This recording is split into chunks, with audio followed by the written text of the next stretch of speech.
आपके साथ में श्वेता गर्ग और आप देख रहे हैं एबी स्टार न्यूज। वक्त हो चला है देश दुनिया की तमाम बड़ी खबरों का।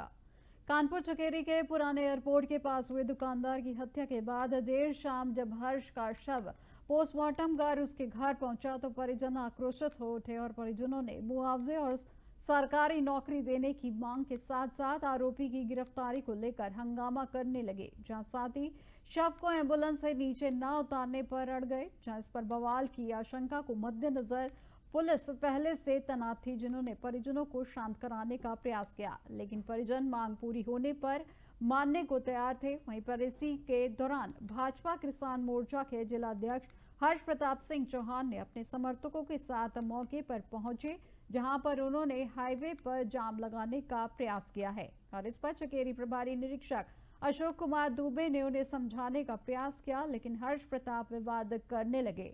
जब दोनों के बीच बहस शुरू हो गई और इस पर पुलिस ने उन्हें हिरासत में लेकर थाने में भेजा है। इस वक्त की बड़ी खबर आपको कानपुर से आपको दिखाई जा रही है, जहां बीजेपी नेता को पुलिस ने किया है गिरफ्तार। जब बीजेपी नेता ने समर्थकों के साथ प्रदर्शन किया है। बता दें कि कानपुर के चकेरी के पुराने एयरपोर्ट पर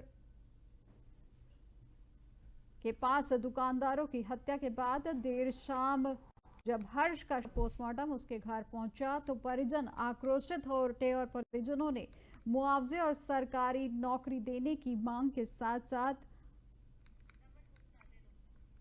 आरोपी की गिरफ्तारी को लेकर हंगामा करने लगे। और इस खबर पर ज्यादा जानकारी के साथ हमारे संवाददाता रमन गुप्ता लाइन पर जुड़ चुके हैं।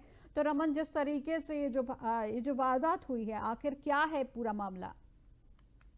जी बिल्कुल श्वेता, आपको बता दें कि बीते कुछ दिनों पहले हर्ष नाम के लड़के की हत्या कर दी जाती है। उसके बाद एफआईआर दर्ज होती है, उसमें एक युवक की गिरफ्तारी भी होती है। लेकिन एक युवक की गिरफ्तारी ना होने के बाद भारतीय जनता पार्टी के किसान युवा मोर्चा के अध्यक्ष पहुंचते हैं। उनसे तीखी नोकझोंक होती है, मुआवजे की मांग करते हैं परिजन। और जब मामला बढ़ जाता है तो फिर मौके पर खुद थाना अध्यक्ष अशोक दुबे पहुंचते हैं। वो जिला अध्यक्ष को लेकर थाने ले जाते हैं। उसके बाद जब भारतीय जनता पार्टी के वरिष्ठ नेताओं की उसकी जानकारी होती है, वो थाने पहुंचते हैं और काफी तीखी बहस होती है। फिर जिला अध्यक्ष को पुलिस छोड़ देती है, लेकिन भारतीय जनता पार्टी में आक्रोशित जो भाजपा के वरिष्ठ नेता थे, उनकी भी काफी नोकझोंक बढ़ते देख आला अधिकारी हैं जो कानपुर के कमिश्नर अखिल कुमार, उन्होंने तत्काल 2 सिपाहियों को इस पूरे मामले में लाइन हाजिर भी कर दिया है। और मुआवजे की मांग को लेकर भारतीय जनता पार्टी मुख्यमंत्री से बात करेगी। जी श्वेता। जी रमन, जिस तरीके से ये जो नोकझोंक चल रही है, जो प्रदर्शन चल रहा है, वो बेसिकली प्रदर्शन जिस पर्सन को गिरफ्तार किया गया है उसके संबंध में या मुआवजे को लेकर इस संबंध में ये प्रदर्शन किया जा रहा है? जी बिल्कुल, आपको बता दें कि जो हर्ष नाम का लड़का था जिसकी मौत हुई थी, उसके जो परिजन है वो पहले मुआवजे की मांग को लेकर धरना करते हैं। उसके बाद भारतीय जनता पार्टी के किसान मोर्चा के अध्यक्ष मौके पर पहुंच जाते हैं, परिजनों को समझाते हैं। उसके बाद पुलिस आ जाती है। पुलिस से फिर जो है जिला अध्यक्ष की तीखी नोकझोंक होती है। उसके बाद उसको लेकर थाने जाते हैं और फिर ये तमाम जो मामला है वो बढ़ता जाता है। अभी भी 2 परिजन हैं, जी वो संतुष्ट नहीं है। उनका साफ तौर पर कहना है कि जो मुख्यमंत्री हैं योगी आदित्यनाथ, उनको मुआवजा दे, सरकार उनको उचित मुआवजा दे और उसमें जो एक आरोपी है उसकी गिरफ्तारी हो जल्द से जल्द। जी। और ये हत्या किन कारणों के चलते ये हत्या की गई थी? बिल्कुल श्वेता, आपको बता दें कि उधारी को लेकर मतलब सिगरेट पान मसाले की उधारी को लेकर वाद विवाद इतना ज्यादा बढ़ जाता है कि जो 2 युवक रहते हैं वो हर्ष को धारदार हथियार से वार करते हैं उस पर, जिससे उसकी मौके पर ही मौत हो जाती है। जब उसको काशीराम अस्पताल ले जाया जाता है, रास्ते में ही उसको डॉक्टर ने मृत घोषित कर दिया। डॉक्टर भी आनंद फानन में आते हैं क्योंकि चकेरी शुरुआत से ही संवेदनशील इलाका माना जाता है। इस वजह से कई थानों का फोर्स भी मौके पर पहुंचता है और आनंद फानन में एक को गिरफ्तार भी कर लेती है पुलिस। लेकिन अभी भी जो दूसरा आरोपी है वो पुलिस की गिरफ्त से बाहर है। इसी को लेकर भारतीय जनता पार्टी के जो नेता हैं वो आक्रोशित थे। इसी को लेकर ये पूरा मामला हुआ। जी रमन, जिस तरीके से मुआवजे की मांग की जा रही है, उसके मुआवजे की मांग के कारणों का स्पष्ट नहीं पता चल पा रहा है, क्योंकि आपसी विवाद के चलते ये मारपीट का मामला हुआ था जिसमें ये हत्या की गई है। उसके चलते मुआवजे की मांग आखिर क्यों की जा रही है? जी बिल्कुल, उनके परिजनों का कहना है कि सरकार इस पूरे मामले में ध्यान दे। जिस तरह से सरेराय के युवक की हत्या कर दी जाती है तो उसको मुआवजे दिया जाए। अब जो उनके परिजन है वो भारतीय जनता पार्टी के जनप्रतिनिधियों से मिलेंगे, विधायकों से मिलेंगे, सांसदों से मिलेंगे कि उनकी बात ऊपर तक जा सके और जो मुआवजा है वो सरकार उचित मुआवजा दे। इसी को लेकर ये बवाल हुआ पूरा। और आगे अब सरकार इस पूरे मामले में क्या फैसला करती है। जो जनप्रतिनिधि हैं कानपुर के, तमाम भारतीय जनता पार्टी के विधायक हैं, सांसद हैं और खुद विधानसभा अध्यक्ष जो सतीश महाना है उनका ये क्षेत्र भी लगता है, तो परिजन कहीं ना कहीं विधानसभा अध्यक्ष सतीश महाना से मुलाकात करेंगे और यहाँ के विधायकों को भी एक ज्ञापन सौंपेंगे कि उसको उचित मुआवजा दिया जाए। जी, बहुत बहुत शुक्रिया रमन हमारे साथ उस खबर पर जुड़ने के लिए। तो ये थे हमारे साथ संवाददाता रमन गुप्ता जिन्होंने बताया कि किस तरीके से यहाँ पे हत्याकांड को लेकर वहाँ पर परिजनों द्वारा प्रदर्शन किया जा रहा है और लगातार उसके संबंध में मुआवजे को लेकर भी मांग की जा रही है।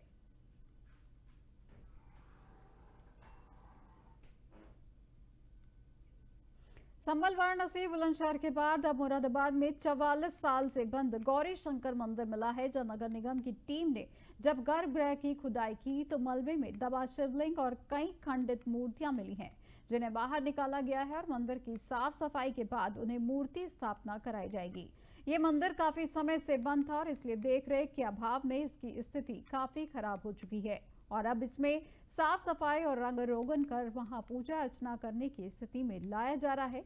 और इस धार्मिक स्थल के निरीक्षण के समय टीम ने पाया कि यह मंदिर दोनों द्वारों को साल 1980 में मलबा डालकर चिनाई करके बंद कर दिया गया था। और ये भी सामने आया है कि 1980 में हुए दंगों में पुजारी की हत्या के बाद से ही मंदिर बंद था।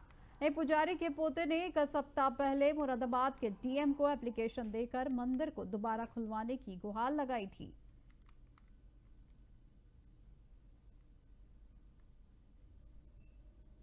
जैसा आप लोग देख रहे हैं अभी जो गौरी शंकर मंदिर है यहाँ पर हम लोग हैं और यहाँ का ये मंदिर पिछले 1980 के बाद से बंद था। अभी हमने शनिवार को भी यहाँ विजिट किया था और इसकी स्थिति देखी थी। आज नगर निगम की टीम और पुलिस बल के साथ में हम लोग यहाँ आए हैं और मंदिर का जो दीवारें बनी हुई थी, जो दरवाजे थे उन पे ईंटों से चिने हुए थे, वो खुलवाए हैं और उसका जो गर्भगृह है वो पूरा खाली करवाया है। उसमें मंदिर की पुरानी मूर्तियां, शिवलिंग और जो मूर्तियां खंडित हो गई थी वो भी निकली है। अभी हमने पूरा खाली करवा लिया है। हमारा प्रयास है कि इसको मूल स्वरूप में जो इसका ओरिजिनल फॉर्म था उसमें हम पुनर्स्थापित करेंगे। अभी क्या स्टेप रहेगा इसके बाद? अभी इसके बाद तो पहले तो हमारा पहला स्टेप यही है कि इस पे साफ हो, पहले सारा कचरा निकले और नेक्स्ट स्टेप में इसका जो जीर्णोद्धार है वो किया जाएगा। जैसा आप खबर मुरादाबाद से है, जहां गर्भगृह की खुदाई में निकला है शिवलिंग। 44 साल से बंद गौरी शंकर का मंदिर मिला है। 1980 में दंगों में पुजारी की हत्या की गई थी और सफाई के बाद मूर्ति स्थापना कराई जाने की बात कही गई। संभल वाराणसी बुलंदशहर के बाद अब मुरादाबाद में 44 साल से बंद गौरी शंकर मंदिर मिला है। जहां नगर निगम की टीम ने जब गर्भगृह की खुदाई की तो मलबे में दबा शिवलिंग मिला है और कई खंडित मूर्तियां भी मिली हैं, जिन्हें बाहर निकाला गया और मंदिर की साफ सफाई के बाद उन्हें मूर्ति स्थापना कराई जाएगी। ये मंदिर काफी समय से बंद था और इसलिए देखरेख के अभाव में इसकी स्थिति काफी खराब हो चुकी है और अब इसमें साफ सफाई और रंग रोगन कर वहां पूजा अर्चना करने की स्थिति में लाया जा रहा है। और इस धार्मिक स्थल के निरीक्षण के समय टीम ने पाया कि यह मंदिर के दोनों द्वारों को साल 1980 में मलबा डालकर चिनाई करके बंद कर दिया गया था और ये भी सामने आया है कि 1980 में हुए दंगों में पुजारी की हत्या के बाद से ही मंदिर बंद था। और वहीं पुजारी के पोते ने एक सप्ताह पहले मुरादाबाद के डीएम को एप्लीकेशन देकर मंदिर को दोबारा खुलवाने की गुहार लगाई थी। तस्वीर आपको मुरादाबाद से दिखाई जा रही है, जहां गर्भगृह की खुदाई में निकला है मंदिर। जहां 44 साल से बंद था एक गौरी शंकर का मंदिर, जहां 1980 में बताया जा रहा है कि पुजारी की हत्या की गई थी, उसी के बाद से मंदिर बंद था। वहीं पर अब 44 साल से बंद गौरी शंकर का मंदिर मिलने से लोगों में उत्साह बना हुआ है। वहीं गर्भगृह की खुदाई में निकला है शिवलिंग। 44 साल से बंद गौरी शंकर का मंदिर मिला है, जो 1980 में दंगों में पुजारी की हत्या के बाद से मंदिर बंद किया गया था। आपको बता दें कि संभल, वाराणसी, बुलंदशहर के बाद अब मुरादाबाद में 44 साल से बंद गौरी शंकर मंदिर मिला है। उत्तर प्रदेश में लगातार मंदिरों के मिलने का सिलसिला लगातार जारी है, जिसके चलते लगातार खुदाई की जा रही है और खुदाई के चलते जगह जगह पर मंदिरों के मिलने की बात सामने आ रही है। वहीं संभल, वाराणसी और बुलंदशहर के बाद अब मुरादाबाद में 44 साल से बंद गौरी शंकर मंदिर मिला है।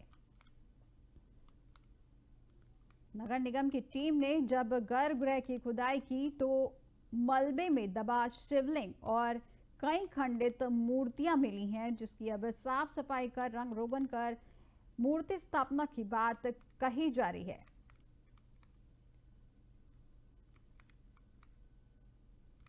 मंदिर को साफ सफाई के बाद उसमें मूर्ति स्थापना कराई जाएगी और ये मंदिर काफी समय से बंद था, इसलिए देख रेख के अभाव में इसकी स्थिति काफी खराब हो चुकी है और अब इसमें साफ सफाई और रंग रोगन कर वहां पूजा अर्चना करने की स्थिति में लाया जा रहा है।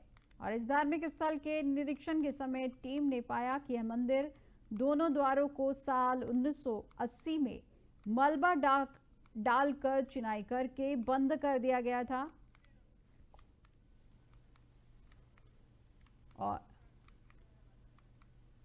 और इस खबर पर ज्यादा जानकारी के लिए हमारे संवाददाता शाहरुख खान हमारे साथ लाइन पर जुड़ चुके हैं। तो शाहरुख, जिस तरीके से लगातार उत्तर प्रदेश में खुदाई का दौर जारी है और उसी के चलते वाराणसी, बुलंदशहर और संभल के बाद अब मुरादाबाद में जो मंदिर मिला है उसके संबंध में क्या कुछ जानकारी मिल पा रही है? देखिए, 44 साल पुराना मंदिर है जो सन 80 में जो दंगे हुए थे मुरादाबाद में, उसके बाद इस मंदिर को बंद कर दिया गया था। उसके बाद अब 44 साल के बाद जो जिला प्रशासन है, एसडीएम की मौजूदगी में इस मंदिर को खोला गया है और इसकी खुदाई की गई है। तो यहाँ पर कुछ खंडित जो मूर्तियां हैं वो मिली हैं, जिसमें नंदी, भगवान नंदी और शिव भगवान की मूर्तियां मिली हैं। और इसके जिस तरीके से मुरादाबाद जिला अधिकारी से जो पुजारी थे सन 80 में उनकी हत्या कर दी गई थी, तो उनके पोते ने शेवाराम ने डीएम से शिकायत की थी कि सन 80 से दंगे के बाद ये मंदिर बंद है और इसको खुलवाया जाए। जिसके बाद डीएम के आदेश पर तमाम पुलिस फोर्स, एसडीएम की मौजूदगी में उस मंदिर को खुलवाया गया और जब मंदिर की खुदाई की गई तो उसमें खंडित मूर्तियां मिली हैं। और अब जिस तरीके से मुरादाबाद मेयर विनोद अग्रवाल और नगर आयुक्त दिव्यांशु पटेल का कहना है कि इस मंदिर का सौंदर्यीकरण का कार्य कराया जाएगा और यहाँ पर जो मूर्तियां हैं उन्हें स्थापित किया जाएगा। जी, जिस तरीके से आपने बताया कि पुजारी के पोते ने जिलाधिकारी को ये पत्र सौंपा था और खुदाई की बात कही गई थी, तो ये सिलसिला कब से चला आ रहा है? आखिर किस समय उन्होंने पत्र दिया था और कितने समय से यहाँ पे खुदाई की जा रही है? देखिए, लगभग 4 से 5 दिन पहले उन्होंने ये डीएम कार्यालय पहुंचकर डीएम से शिकायत की थी, जिसमें कहा गया था कि सन 1980 में जो मुरादाबाद में दंगे हुए थे, उस दंगे में उनके दादा की हत्या कर दी गई थी, जो गौरी शंकर मंदिर में पुजारी थे। उसके बाद से गौरी शंकर मंदिर जो था वो बंद था। ये मुरादाबाद के नागफनी थाना क्षेत्र के झब्बू के नाला स्थित इलाके में मंदिर था। उसके बाद तमाम फोर्स गया और जब वहां पर खुदाई की तो खंडित मूर्तियां वहां से मिली हैं। अब मुरादाबाद जो नगर आयुक्त हैं दिव्यांशु पटेल और मुरादाबाद मेयर विनोद अग्रवाल ने कहा है कि हम इस मंदिर का सौंदर्य का कार्य कराएंगे और रंगाई पोताई का कार्य शुरू हो गया है और यहाँ पर मूर्तियां भी स्थापित की जाएंगी ताकि पहले की तरह जो हिंदू समाज के लोग हैं वो पूजा अर्चना कर सकें। जी, जिस तरीका आपने भी बोला कि यहाँ पे रंगाई पुताई का कार्य शुरू हो चुका है, पूजा अर्चना की भी बात कही जा रही है, इसमें कितना और वक्त लग सकता है ये मंदिर के शुरू होने में? देखिए, जिस तरीके से वो मंदिर जो था वो साफ तौर पर उसमें ताला लगा हुआ था, तो नागफनी पुलिस है वो वहां पहुंची थी और कल एसडीएम पहुंचे थे, तो उन्होंने जिस तरीके से वहां की खुदाई करवाई, सीओ भी मौजूद थी, तो वहां पर जब खंडित मूर्तियां पाई गई तो उसके बाद से अब रात ही मुरादाबाद जो नगर आयुक्त हैं और मेयर हैं उनका बयान सामने आया है और अब उम्मीद जताई रही है 1-2 दिन में ही इस जो मंदिर का कार्य है सौंदर्यीकरण का वो शुरू कर दिया जाएगा और जल्द ही यहाँ पर जो मूर्तियां हैं स्थापित की जाएंगी और पूजा की जाएगी। और इसके साथ ही सेवाराम जो थे उन्होंने आरोप लगाया था कि वहां के लोग जो है वो पूजा करने नहीं देते हैं और तरह तरह के कई गंभीर आरोप लगाए गए थे। हालांकि वहां पर जो मंदिर की देखरेख कर रही थी मोहिनी, उन्होंने कहा था कि इस तरह के जो आरोप है वो निराधार है, कोई भी किसी को पूजा करने से नहीं रोकता, खुद लोग वहां मंदिर बंद कर चले गए थे। हालांकि अब सेवाराम ने जब डीएम से शिकायत की तो उस मंदिर को खोल दिया गया है। जी, बहुत बहुत शुक्रिया शाहरुख हमारे साथ इस खबर पर जुड़ने के लिए। तो ये थे हमारे मुरादाबाद से संवाददाता शाहरुख, जिन्होंने बताया कि 44 साल से बंद पड़े मकान की खुदाई के बाद वहां पे मंदिर मिला है और उसको खुलवाया गया है और जल्दी उसका रंग रोगन करके इस मंदिर की शुरुआत की जाएगी। अब खबर बांदा जिले से है, जहां पे एक शराबी दामाद ने ससुर की पीट पीट कर मौत के घाट उतार दिया। घायल अवस्था में ससुर को अस्पताल में भर्ती कराया गया है, जो डॉक्टर ने देखते ही मृत घोषित कर दिया।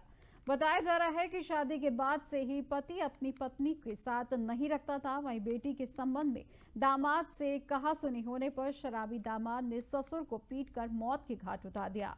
दामाद 20 दिनों से ससुराल में ही रह रहा था, तब ससुर ने दामाद को लड़की के साथ में ले जाने को कहा तो कहासुनी हो गई और शराब के नशे में धुत दामाद ने ससुर को बेरहमी से पीट दिया, जिसमें ससुर की मौत हो गई।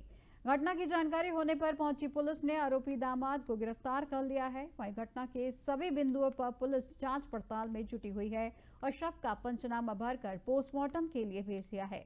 मृतक की छोटी बेटी ने बताया कि शादी के बाद से ही जीजा दीदी को अपने पास नहीं रख रहा था। वहीं अब जीजा ने शराब के नशे में मेरे पिता और मेरे साथ मारपीट की है और ये पूरी घटना जनपद बांदा के बिसंडा थाना क्षेत्र के अंतर्गत बरौली गांव की बताई जा रही है।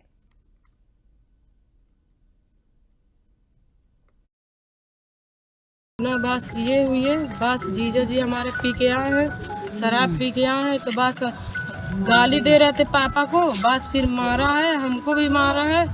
अब किस बात को लेके गाली गलौज कर रहे थे? क्या बात, क्या कारण था गाली गलौज करने का? मतलब दीदी को लेवा नहीं जा रहे थे बाहर, कह रहे हम तुमको लेवा नहीं जाएंगे, हमारी सल्टी होगी। बाहर रहते थे क्या? बाहर रहते थे। क्या मतलब करते थे? शादी करवा ली, ले नहीं जा रहे थे बहन को हमारी। क्या करते थे बाहर? क्या करते थे बस बाहर, अब मुझे क्या मालूम, जो करता हो बाहर।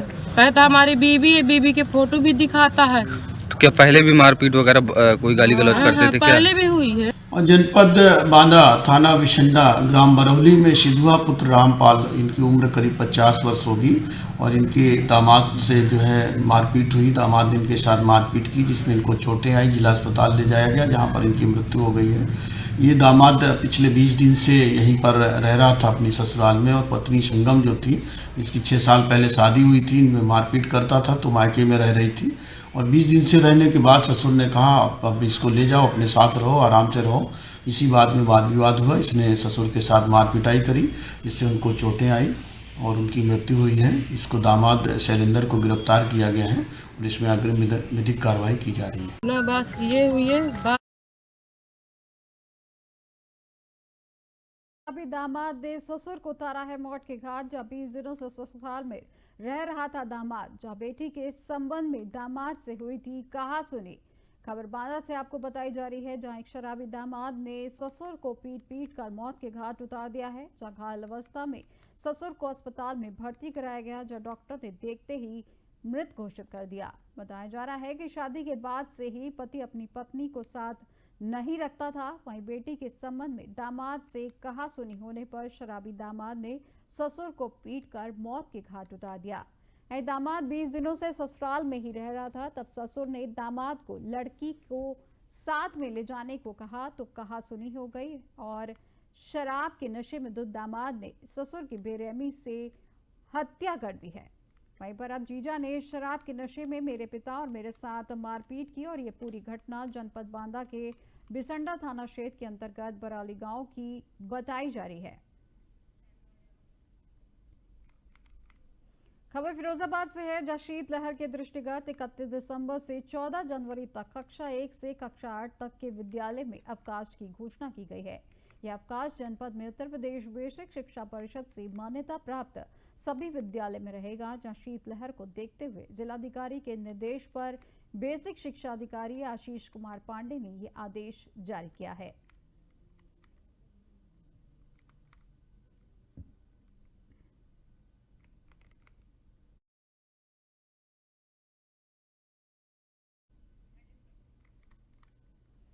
शीतलहर के चलते छुट्टियों को लेकर आदेश जारी किया गया। 31 दिसंबर से 14 जनवरी तक अवकाश की बात कही गई, जहां पर कक्षा 1 से 8 तक के विद्यालय में अवकाश रहने की बात की गई है। खबर फिरोजाबाद से है, जहां शीतलहर के दृष्टिगत 31 दिसंबर से 14 जनवरी तक कक्षा 1 से कक्षा 8 तक के विद्यालय में अवकाश की घोषणा की गई है। यह अवकाश जनपद में उत्तर प्रदेश बेसिक शिक्षा परिषद से मान्यता प्राप्त सभी विद्यालयों में रहेगा। वहीं शीतलहर को देखते हुए जिलाधिकारी के निर्देश पर बेसिक शिक्षा अधिकारी आशीष कुमार पांडे ने ये आदेश जारी किया है।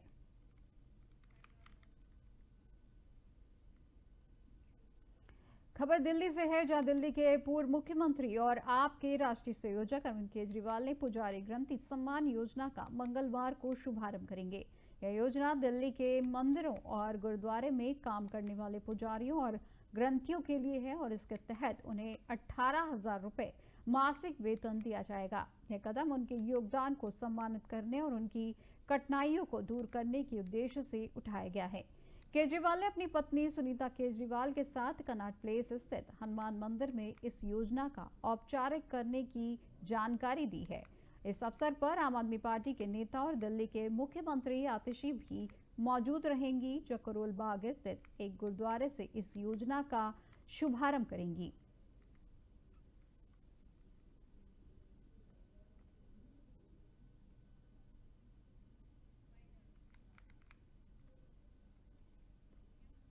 अब तक की बड़ी खबरों में फिलहाल बस इतना ही और देश दुनिया की तमाम जानकारी के लिए देखते रहिए एबी स्टार न्यूज। नमस्कार।